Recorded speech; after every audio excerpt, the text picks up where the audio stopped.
ഞങ്ങൾ കടൽ കൊള്ളക്കാരെ പോലെ ഇറാനെതിരെയുള്ള നാവിക ഉപരോധം ഞങ്ങൾക്ക് ഭയങ്കര ലാഭം ഉണ്ടാക്കുകയാണ്. നിങ്ങൾ കടൽ കൊള്ളക്കാരെന്ന് പറയേണ്ട ആവശ്യമില്ല, നിങ്ങളെ കൊള്ളക്കാരും ഗുണ്ടകളുമാണ്. അതാണ് മെയിനായിട്ട് പറയാനുള്ളത്. പറഞ്ഞു വരുന്നത് ട്രംപിൻ്റെ പുതിയ പ്രസ്താവനകളുടെ ആ ഒരു ലോകത്തിൽ നിന്നും പുതിയ പ്രസ്താവനയുമായിട്ട് ട്രംപണ്ണൻ ഇറങ്ങിയിരിക്കുകയാണ്. പറഞ്ഞു വരുന്നത് ട്രംപണ്ണൻ പറയുന്നത് എന്താ വെച്ച് കഴിഞ്ഞാൽ, അമേരിക്ക കടൽ കൊള്ളക്കാരെ പോലെയാണ്. ഇങ്ങേരെന്താ ജാക്ക് സ്പാരോ ആണോ? കരീബിയൻ ഐക്യനാടുകളിലൂടെ കൊള്ളയടിച്ച് നടന്നിരുന്ന ആ ടീമിനെ പോലെയാണോ അമേരിക്ക? ആ ടീമിനെ പോലെയൊന്നും അല്ല. ലോകത്തിൽ മൊത്തത്തിൽ കൊള്ളയടിക്കാൻ വേണ്ടിയിട്ടും ഗുണ്ടായുസത്തിനും ഇറങ്ങിയിരിക്കുകയാണ് അമേരിക്കയും ട്രംപും എന്നുള്ളതാണ് യഥാർത്ഥത്തിൽ പറയണ്ടേ. അപ്പോൾ അതിൻ്റെ ഒരു പുതിയ റിപ്പോർട്ട് വന്നിട്ടുണ്ട്. അത് നമുക്ക് അതിൻ്റെ വാർത്തകളിലൂടെ ഒന്ന് സഞ്ചരിക്കാം. ഇനി ഇറാനിയൻ തുറമുഖങ്ങൾ ഉപരോധിക്കുന്നത് തങ്ങളുടെ ഭരണകൂടത്തിന് വളരെയധികം ലാഭകരമായൊരു ബിസിനസ് ആണെന്ന് US പ്രസിഡന്റ് ഡൊണാൾഡ് ട്രംപ്. ഇത് വളരെ ലാഭകരമായൊരു ബിസിനസ്സാണ്, ഞങ്ങൾ ഒരു തരത്തിൽ കടൽ കൊള്ളക്കാരെ പോലെയാണ് ട്രംപ് പറഞ്ഞു. ഈ മേഖലയിലെ സംഘർഷങ്ങൾക്കിടയിൽ ഇറാന്റെ മേൽ US ചെലുത്താൻ ലക്ഷ്യമിടുന്ന സാമ്പത്തിക സമ്മർദ്ദത്തെക്കുറിച്ചും ട്രംപ് പറഞ്ഞു. ഒമാൻ ഉൾക്കടൽ പോലെയുള്ള പ്രധാന ജലപാതകളെ കേന്ദ്രീകരിച്ച് പ്രധാനമായും നടപ്പാക്കുന്ന ഉപരോധം ഇറാന്റെ പ്രധാന വരുമാന മാർഗങ്ങളിലൊന്നായ എണ്ണ കയറ്റുമതിയെ സാരമായി ബാധിച്ചു. ഇറാന്റെ പ്രാദേശിക പ്രവർത്തനങ്ങൾക്കുള്ള ഫണ്ട് കണ്ടെത്താനുള്ള കഴിവ് കുറയ്ക്കാനും ചർച്ചകളിലേക്ക് നയിക്കാനുമുള്ള വിപുലമായ ശ്രമങ്ങളുടെ ഭാഗമായാണ് നീക്കമെന്ന് US ഉദ്യോഗസ്ഥർ വാദിക്കുന്നു.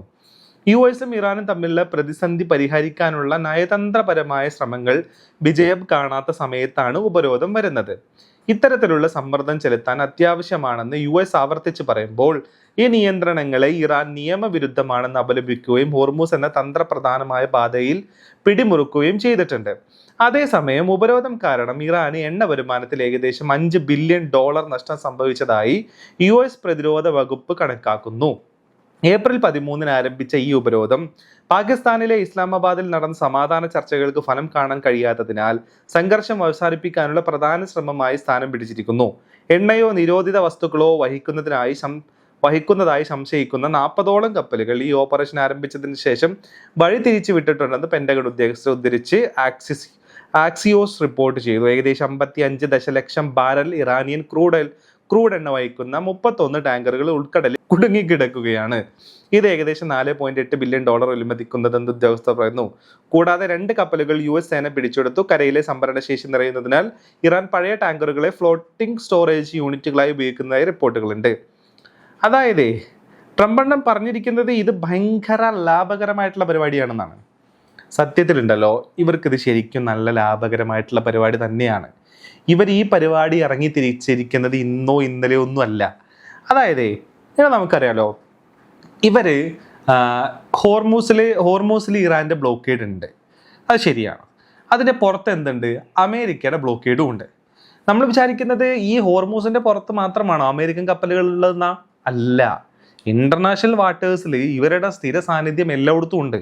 അതായത് കൊള്ളക്കാരെ പോലെ തന്നെ എല്ലാവരെയും മോണിറ്റർ ചെയ്തിട്ടും എല്ലാം നോക്കിയിട്ടും ലോക പോലീസ്, അതായത് 500ാന്റെ കളി കളിച്ചുകൊണ്ടിരിക്കുകയാണ് സത്യത്തിൽ അമേരിക്ക എന്നുള്ളതാണ്. അപ്പോൾ നമ്മൾ പലപ്പോഴും വിചാരിക്കും, ഇപ്പോൾ സിറിയയിലും അതേപോലെ തന്നെ ലിബിയയിലൊക്കെ ഇവർ വാർ നടത്തിയിട്ടുണ്ടല്ലോ അല്ലേ, പലതരത്തിലുള്ള ഇടപെടലുകൾ നടത്തിയിട്ടുണ്ട്, അവിടുത്തെ ഗവൺമെന്റിനെ അട്ടിമറിച്ചിട്ടുണ്ട്. അപ്പോൾ ഈ അട്ടിമറികൾക്കൊക്കെ പോകുന്ന സമയത്ത് ഈ കൊള്ള ടീം പറയുന്ന പരിപാടി എന്താ? അതായത് അവിടുത്തെ ആളുകളെ ഈ ഗവൺമെന്റ് അടിച്ചമർത്തുന്നു. അവിടെ എന്തില്ല? അവിടെ ജനാധിപത്യമില്ല. ജനാധിപത്യം പൂത്തുലയുന്ന സ്ഥലമല്ല. അപ്പൊ നമുക്കത് പൂത്തുലയ്ക്കാൻ വേണ്ടിയിട്ട് നമ്മൾ അവിടെ പോകുന്നു. അതേപോലെ തന്നെ ഇപ്പോൾ ഗദ്ദാഫിനെയൊക്കെ ഇല്ലാണ്ടാക്കുന്നതിന് മുന്നേ പറഞ്ഞ ഗദ്ദാഫി അവിടെ ഒരു വലിയ ഒരു ജനോസൈഡ് അല്ലെങ്കിൽ കുറെ ആൾക്കാരെ കൊല്ലാൻ പോവുകയാണ് എന്നുള്ളതാണ്. അപ്പോൾ അങ്ങനെ കുറെ ആൾക്കാരെ, സ്വന്തം ജനങ്ങളെ തന്നെ ഒരു ഭരണാധികാരി കൊല്ലാൻ വേണ്ടി ശ്രമിച്ചാൽ ആ ഭരണാധികാരിനെ പുറത്താക്കാനുള്ള പ്രൊവിഷൻ ഉണ്ട്. അങ്ങനെയാണ് ഞങ്ങൾ ഇടപെടുന്നത് എന്നുള്ളതാണ്. അപ്പൊ ഞങ്ങൾ അവിടുത്തെ വിമതർക്ക് പണവും ആയുധങ്ങളും നൽകുന്നു, അങ്ങനെ ഗദ്ദാഫിനെ പുറത്താക്കുന്നു. ഇങ്ങനെയൊക്കെയാണ് വളരെ പെരിഫറലായിട്ട് ഇവന്മാര് പറഞ്ഞു വെക്കുന്ന, ഈ കൊള്ള ടീം പറഞ്ഞു വെക്കുന്ന കാര്യങ്ങൾ എന്ന് പറയുന്നത്.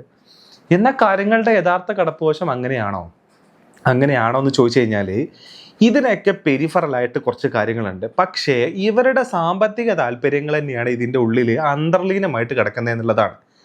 അതായത് ഒരു യുദ്ധം ഒരു സ്ഥലത്ത് നടന്നു കഴിഞ്ഞാൽ നമുക്കറിയാം, അമേരിക്കയാണ് ഏറ്റവും കൂടുതൽ ആയുധങ്ങൾ ഉൽപ്പാദിപ്പിക്കുന്ന ഒരു സ്ഥലം. അത് ഗവൺമെന്റ് ആണോ ഉൽപ്പാദിപ്പിക്കുന്നത്? ഗവൺമെന്റ് കമ്പനികളാണോ? അല്ല, പ്രൈവറ്റ് കമ്പനീസാ. ആയുധ ലോബി എന്നൊക്കെ നമ്മൾ പറയും അല്ലേ? ഇവര് കുറെ ഫാക്ടറികളും അതേപോലെ തന്നെ ആയുധങ്ങളും ഉണ്ടാക്കുന്നുണ്ട്.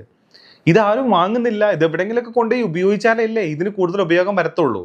അപ്പൊ അതിന് വേണ്ടിയിട്ട് പല രാജ്യങ്ങളും ഇടപെട്ട് അവിടെയൊക്കെ വാർ ഉണ്ടാക്കുക. അപ്പൊ ആയുധ ലോബിക്ക് അവിടെ ആയുധങ്ങൾ വിൽക്കാനും അതേപോലെ തന്നെ ബില്യൺ കണക്കിന് ഡോളറുകൾ ഈ പറയുന്ന യുദ്ധ ബജറ്റിലേക്ക് US ആവശ്യമായിട്ട് വരികയും കൂടെ ചെയ്യും.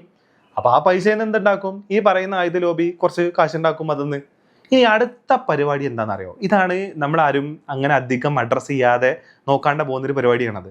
അതായത് ഇപ്പോൾ ഇറാഖ് ഒരു ബെസ്റ്റ് എക്സാമ്പിളാണ്. ഇറാഖിൽ രൂക്ഷമായിട്ടുള്ള വാർ നടന്നു ഇല്ലേ? പല തരത്തിലുള്ള ഹിസ്റ്റോറിക്കൽ സൈറ്റുകൾ വരെ ആക്രമിക്കുകയും അതൊക്കെ തകരുകയും കൂടെ ചെയ്തു. അപ്പോൾ ഇനി എന്ത് ചെയ്യണം? വാർ കഴിഞ്ഞാൽ ഈ രാജ്യങ്ങളെയൊക്കെ റീബിൽഡ് ചെയ്യണം. ഇങ്ങനെ റീബിൽഡ് ചെയ്യാനുള്ള കോൺട്രാക്റ്റുകൾ പലതും ലഭിക്കുന്നത് അമേരിക്കൻ കമ്പനികൾക്കാണെന്നുള്ളതാണ് അതിൽ ഏറ്റവും രസകരമായിട്ടുള്ള കാര്യം. അത് ഏതെങ്കിലും എയ്ഡായിട്ട് ഫ്രീ ആയിട്ട് ഇവർ ചെന്ന് ചെയ്ത് കൊടുക്കുകയാണോ? ഇപ്പം ഈ ഖത്തറൊക്കെ ഈ പറയുന്ന ഗസയിലൊക്കെ പോയിട്ട് ചെയ്യുന്ന പോലത്തെ പരിപാടിയാണോ ചെയ്യുന്നത്? അല്ല, കാശ് വേണം. ഇത് പൈസ കൊടുത്തിട്ട് റീബിൽഡ് ചെയ്യുന്ന പരിപാടി തന്നെയാണ് ഈ കമ്പനികൾ നടത്തുന്നത്. ഇപ്പോൾ ഒരു ഇറാഖ് ഒരു ഉദാഹരണമായിട്ട് പറയുകയാണെന്നുണ്ടെങ്കിൽ ഹാലിബർട്ടൺ അതേപോലെ തന്നെ KBR അതേപോലെ തന്നെ ബെൻസ്റ്റൽ ഇവർ ചെയ്തത് എന്താ വെച്ച് കഴിഞ്ഞാൽ ഇത് കമ്പനീസാണ്, US പ്രധാനപ്പെട്ട കമ്പനീസാണ്. ഈ കമ്പനീസ് എന്താ ചെയ്തതെന്ന് അറിയോ? Oil field repair, pipe line rebuild, military base construction, electricity and water system rebuild അല്ലേ? ഇത് ബില്യൺസ് ഓഫ് ഡോളേഴ്സിൻ്റെ മൾട്ടി ബില്യൺ കോൺട്രാക്റ്റുകളാണ് ഈ പണികളൊക്കെ ചെയ്യാൻ വേണ്ടിയിട്ട് ഈ ഹാലിബർട്ടൺ എന്ന് പറയുന്ന കമ്പനിക്ക് കിട്ടിയേക്കുന്നത് എന്നുള്ളതാണ്. അല്ലാതെ ഏതെങ്കിലും എയ്ഡായിട്ടല്ല ചെയ്യുന്നത്. അപ്പോൾ ഒന്ന് ആലോചിച്ച് നോക്കിയേ, ഇവർ എന്തെങ്കിലും കാരണം പറഞ്ഞ് ഒരു രാജ്യത്തേക്ക് അങ്ങ് ചെല്ലുന്നു, അവിടെ കുറേ ബോംബിട്ട് നശിപ്പിക്കുന്നു. അത് ഏതെങ്കിലും ഇങ്ങനെ വെറുതെ നിൽക്കുന്ന രാജ്യമൊന്നും ആയിരിക്കില്ല കേട്ടോ. അവിടെ വന്നെങ്കിൽ നല്ല എണ്ണ റിസർവ് ഉണ്ടായിരിക്കും, അല്ലെങ്കിൽ അവിടെ ഏതെങ്കിലും തരത്തിലുള്ള മിനറൽസ് ഉണ്ടായിരിക്കും. ഇവർക്ക് യൂസ്ഫുൾ ആവുന്ന സ്ഥലം തന്നെയായിരിക്കും അത്. അവിടെ അങ്ങ് ചെല്ലുന്നു, അവിടെയൊക്കെ ബോംബിട്ട് നശിപ്പിക്കുന്നു. അങ്ങനെ അവിടുത്തെ സർക്കാരിനെ അട്ടിമറിക്കുന്നു, ജനാധിപത്യം പൂത്തുലപ്പിക്കുന്നു. ഓക്കെ, ഇങ്ങനെ ചെയ്തതിന് ശേഷം അടുത്ത പണി എന്താ? ഈ ഓയിൽ ഫീൽഡിൻ്റെ ഒക്കെ കൺട്രോൾഡ് ഇവരുടെ കയ്യിലേക്ക് വരും. ഇത് കുറച്ചും കൂടെ ഓപ്പൺ ആയിട്ട് വൈൽഡായിട്ട് ചെയ്തത് നമ്മളീ പറഞ്ഞ ട്രംപാണ് എന്നുള്ളതാണ്. അതായത് വെനിസ്വേലയിൽ പോയിട്ട് അവിടുത്തെ പ്രസിഡന്റിനെ അടിച്ചുകൊണ്ട് പോയിട്ട്. എന്നാൽ ഇറാഖിലോട്ടൊക്കെ പോകുന്ന സമയത്തെ ഉദ്ദേശം ഇതൊക്കെ തന്നെയാണെന്നുണ്ടെങ്കിലും അതിന്റെ പുറകിൽ പറഞ്ഞു വെച്ച കാര്യം എന്ന് പറയുന്നത് മാസ് ഡിസ്ട്രക്റ്റീവ് ആയിട്ടുള്ള വെപ്പൺസ് ഉപയോഗിക്കുന്നു എന്നാണ്. ഇങ്ങനെ ഉപയോഗിക്കുന്നു എന്ന് പറഞ്ഞിട്ട് ഇറാഖിനെ ചെന്ന് മേഞ്ഞ് നിരപ്പാക്കി ഫുൾ ശൂന്യം. എന്നിട്ട് ഈ പറയുന്ന കമ്പനികൾക്കാണ് ഓയിൽ ഫീൽഡ് റിപ്പയർ ചെയ്യാനും പൈപ്പ് ലൈനിന്റെ റീബിൽഡും മിലിറ്ററി ബേസിന്റെ കൺസ്ട്രക്ഷനും ഇലക്ട്രിസിറ്റി ആൻഡ് വാട്ടർ സിസ്റ്റത്തിന്റെ റീബിൽഡും അതും ഏകദേശം 2 മുതൽ 3 ബില്യൺ ഡോളേഴ്സിന്റെ റീകൺസ്ട്രക്ഷൻ ഡീലാണ് ഈ കമ്പനികൾക്ക് കിട്ടിയെന്നുള്ളതാണ്. അപ്പൊ പിന്നെ അണ്ണം പറഞ്ഞതിൽ എന്തെങ്കിലും പ്രശ്നമുണ്ടോ? ഇവര് കൊള്ളക്കാരനല്ലേ? പല തരത്തിൽ കൊള്ള അടിക്കാന്ന് കേട്ടിട്ടുണ്ട്. ഇങ്ങനൊരു കൊള്ള ആദ്യമായിട്ട് കേൾക്കണ്ട, ഒടുക്കത്തെ കൊള്ള. അതേപോലെ തന്നെ ലിബിയയിൽ പക്ഷെ ഒരു പ്രശ്നം ഉണ്ടായി. അവിടെ ഒരു ഗവൺമെന്റിനെ അവർക്ക് സ്ഥാപിക്കാനോ അതിനൊരു സ്റ്റെബിലിറ്റി കിട്ടാത്തതുകൊണ്ട് തന്നെ ഈ പണി അവർക്ക് ചെയ്യാൻ പറ്റിയില്ല. അഫ്ഗാനിസ്ഥാനിൽ പക്ഷെ അവർ ഈ പണി ചെയ്തിട്ടുണ്ട്. ഓക്കെ, പക്ഷെ ഇതിനൊന്നും നമ്മൾ ഇവിടെയും അങ്ങനെ സംസാരിക്കില്ല ഈ കാര്യങ്ങളൊക്കെ. ഈ പറയുന്ന കടൽ കൊള്ളക്കാര് ഓപ്പണായിട്ട് ചെന്ന് കപ്പലുകളെ കൊള്ളയടിക്കുകയാണ് ചെയ്തിരുന്നെന്നുണ്ടെങ്കിൽ ഇപ്പോൾ അതിനൊരു ഹ്യൂമാനിറ്റേറിയൻ അതേപോലെ തന്നെ ഒരു ഡെമോക്രാറ്റിക് മേമ്പടി വിതറിയിട്ടാണ് അതിൻ്റെ പുറകിലൂടെ പോയിട്ട് ഈ പണി ചെയ്യുന്നതെന്നുള്ളതാണ്. അതായത് ലോകത്തിലെ പ്രധാനപ്പെട്ട വാട്ടർ റൂട്ടുകളിൽ, ലോകത്തിലെ പ്രധാനപ്പെട്ട ലാൻഡ് റൂട്ടുകളിൽ അതേപോലെ തന്നെ ലോകത്തിലെ പ്രധാനപ്പെട്ട ട്രാൻസിറ്റ് പോയിന്റുകളിൽ ഈ ഇത്തരത്തിലുള്ള ഏറ്റവും സെൻട്രൽ പിവോട്ട് പോയിന്റുകൾ വേൾഡിൽ എവിടെയൊക്കെയുണ്ടോ ആ പോയിന്റുകളിലെല്ലാം ഉള്ള മൊത്തത്തിലുള്ള കൺട്രോൾ ആരുടെ കയ്യിലായിരിക്കണം എന്നാണ് ഇവർ ആഗ്രഹിക്കുന്നത്. അത് അമേരിക്കയുടെ കയ്യിലായിരിക്കണം എന്നുള്ളതാണ് ഇവർ ആഗ്രഹിക്കുന്നത്. ഇവരുടെ പ്രധാനപ്പെട്ട ലക്ഷ്യം അതാണ്. അവിടെ ഇവരുടെ കയ്യിലായിരിക്കുന്ന സമയത്ത് ആ രാജ്യത്തിനോ ആ രാജ്യത്തിലെ ജനങ്ങൾക്കോ എന്തെങ്കിലും ഗുണമുണ്ടോ എന്നുള്ളത് ഇവർ ചിന്തിക്കത്തില്ല. അപ്പൊ ആ രാജ്യത്തിലുള്ള ജനങ്ങൾക്കൊരു ഗുണം കിട്ടുന്ന രീതിയിൽ അതിനെ ഏതെങ്കിലും ഒരു ഭരണാധികാരി ദേശസാൽക്കരിക്കുകയാണെന്നുണ്ടെങ്കിൽ അപ്പൊ തന്നെ അങ്ങോട്ട് ചെല്ലും. അവിടെ ജനാധിപത്യമല്ല, അവിടെ മറ്റതാണ്, അവരുടെ മറിച്ചതാണ്, അത് മറ്റതാണെന്നൊക്കെ പറഞ്ഞ് അങ്ങ് ചെന്നിട്ട് അയാളെ അങ്ങ് ചവിട്ടി പുറത്താക്കും അവിടുന്ന്. എന്നിട്ട് ഈ രാജ്യത്തിനെ അങ്ങ് കുട്ടിച്ചോറാക്കും. ആളുകൾക്ക് ഇതിനെക്കുറിച്ചൊന്നും ചിന്തിക്കാൻ പോലും ലെവലില്ലാത്ത രീതിയിലോട്ട് ആ രാജ്യത്തിനെ അങ്ങനെ മാറ്റുക. എന്നിട്ട് അവിടെ ഫുൾ അരാജകത്വം ഇതെല്ലാം. നമ്മൾ ഈ ലിബിയൊക്കെ നോക്കുകയാണെങ്കിൽ ലിബിയ മാപ്പിൽ നമുക്ക് ഒറ്റ ലിബിയ ആയിട്ടാണ് കാണാം. പക്ഷെ യഥാർത്ഥത്തിൽ മാപ്പിലുള്ള ലിബിയ അല്ല ഇന്നത്തെ ലിബിയ. രണ്ട് ലിബിയാണ് ഇന്ന്. അത് ഒന്ന് ഈ പറയുന്ന ഒഫീഷ്യൽ ഇവർ കൺട്രോൾ ചെയ്യുന്നതും വേറൊരു സ്ഥലത്ത് ഈ മിലിഷ്യ ഗ്രൂപ്പുകൾ കൺട്രോൾ ചെയ്യുന്നതും. നമ്മളെ പിന്നെ അതേപോലെ തന്നെ യമൻ നോക്കുകയാണെന്നുണ്ടെങ്കിൽ യമനും 2 യമനാ. ഒന്ന് ഒഫീഷ്യൽ ഗ്രൂപ്പുകളും പിന്നെ ഒന്ന് ഈ പറയുന്ന ഷിയ ഹൂത്തി ലിബറൽ ഗ്രൂപ്പുകളുടെ സ്ഥലവും. ഇങ്ങനെ മിഡിൽ ഈസ്റ്റില് ഇവരെ ഇറങ്ങി പണിയെടുത്തിട്ടുള്ള ഇവരിറങ്ങി കൂട്ടിച്ചോറാക്കിയിട്ടുള്ള രാജ്യങ്ങളുടെ ഒക്കെ അവസ്ഥ ഇത് തന്നെയാണ്. ഇപ്പൊ ഇവര് കൊള്ളക്കാരാണെന്ന് ട്രംപ് പറയുന്നതിൽ വലിയ കാര്യമൊന്നുമില്ല, അല്ലെങ്കിൽ അതിൽ നമ്മൾ ഏതെങ്കിലും അതിശയം പ്രകടിപ്പിക്കേണ്ട ആവശ്യമൊന്നുമില്ല. കൊള്ളക്കാർ തന്നെയാ.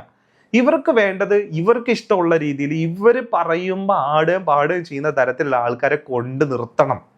അത്തരത്തിലുള്ള ആൾക്കാരെ വേണം. അതിന് ഏത് തരത്തിലുള്ള എപ്സ്റ്റീനോ എന്ത് തേങ്ങെങ്കിലായാലും ഏത് തരത്തിലുള്ള ട്രാപ്പിലോട്ടും കൊണ്ടെത്തിക്കുക എന്ന് പറയുന്ന ഭീകരമായിട്ടുള്ള പണിയാണ് നടന്നുകൊണ്ടിരിക്കുന്നത് എന്നുള്ളത്. ഇപ്പൊ എന്റെയൊക്കെ വീഡിയോ കാണുന്ന സമയത്ത് ചിലപ്പോൾ ആൾക്കാർ പലപ്പോഴും എൻ്റെ കമന്റ് ബോക്സ് നോക്കുമ്പോൾ എല്ലാവരും വിചാരം ഞാൻ ഭയങ്കര എന്താ പറയുക ഇറാൻ അങ്ങ് സപ്പോർട്ട് ചെയ്യുന്ന സാധനമാണെന്നുള്ളതാണ്. എനിക്ക് ഇറാനെ അമേരിക്കയെ നമ്മൾ എന്താ പറയുക ഈ പറയുന്ന ക്രിട്ടിസൈസ് ചെയ്യുന്നതിന്റെ റീസൺ എന്ന് പറയുന്നതിന്റെ എൻ്റെ സെൻട്രൽ പിവോട്ട് പോയിന്റ് എന്ന് പറയുന്നത് തന്നെയാണ്. ഒരു രാജ്യത്തിന്റെ സോവറിനിറ്റി ഉണ്ട്. ആ സോവറിനിറ്റിക്ക് എഗെയിൻസ്റ്റ് ആയിട്ട് നിൽക്കുന്ന ശക്തി, അല്ലെങ്കിൽ ആ രാജ്യത്തിന് ഒരു മാറ്റം വരണമെന്നുണ്ടെങ്കിൽ ആ രാജ്യത്തൊരു മാറ്റം വരണമെന്നുണ്ടെങ്കിൽ ആ രാജ്യത്തെ ജനങ്ങളാണ് അത് തീരുമാനിക്കേണ്ടത്. അല്ലാതെ അത് പുറത്തുനിന്ന് വന്നിട്ടുള്ള ഒരു ശക്തിയല്ല അത് തീരുമാനിക്കേണ്ടത്. ആ ജനങ്ങളുടെ മാൻഡേറ്റ് ആയിരിക്കണം അവിടെ ഇമ്പോർട്ടൻ്റ് ആയിട്ട് വരണ്ടേ.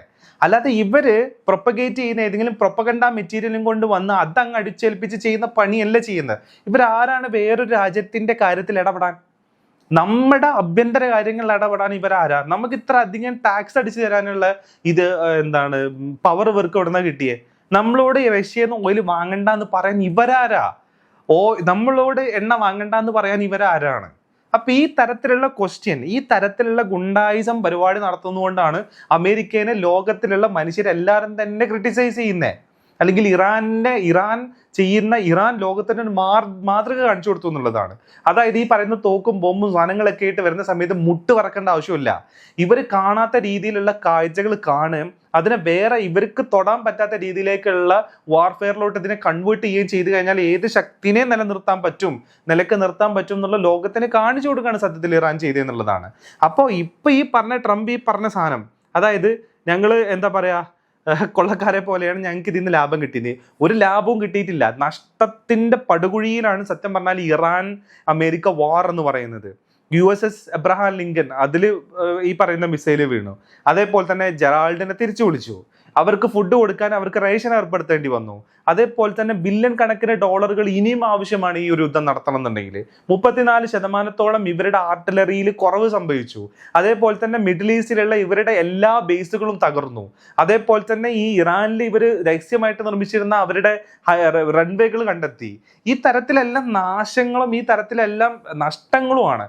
അമേരിക്കയിലെ ഒരു മനുഷ്യന്റെ മേലെ $5000 ബാധ്യതയാണ് സത്യത്തിൽ ഈ ഒരു യുദ്ധം ഉണ്ടാക്കി കൊടുത്തിരിക്കുന്നതെന്നും കൂടെ കാണണം. അപ്പൊ അവിടെയാണ് ഈ പലതരത്തിലുള്ള ജൽപ്പനങ്ങളുമായിട്ട് ട്രംപ് വരുന്നത് എന്നുള്ളതാണ്. അതിൽ പറഞ്ഞ ഒരു കാര്യം മാത്രമാണ് സത്യം, ഞങ്ങൾ കടൽ കൊള്ളക്കാരെ പോലെയാണെന്ന് പറഞ്ഞു. കടൽ കൊള്ളക്കാരെ പോലെ എന്ന് മാത്രമല്ല, മൊത്തത്തിൽ കൊള്ളക്കാരെ പോലെ തന്നെയാണ് ഇവരെന്നുള്ളതാണ് പറയാനുള്ളത്.